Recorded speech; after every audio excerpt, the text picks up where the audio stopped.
નામ છે ચાવડા હાર્દિક કાનાભાઈ. આજે હું તમને 12મા અધ્યાયનો શ્લોક બોલીશ.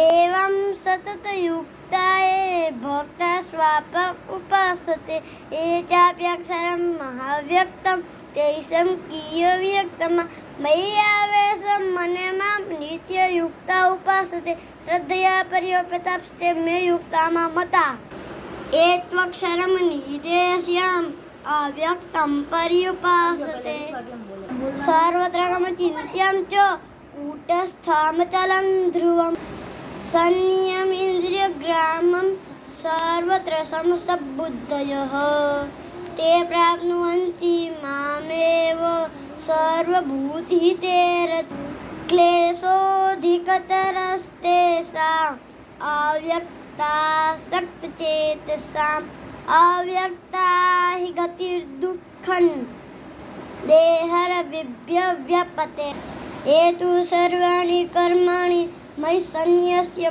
મત્પરા અનન્યયોગેન માન ધ્યાન અંતે ઉપાસતે. જય દ્વારકાધીશ, જય કૃષ્ણ કનૈયા.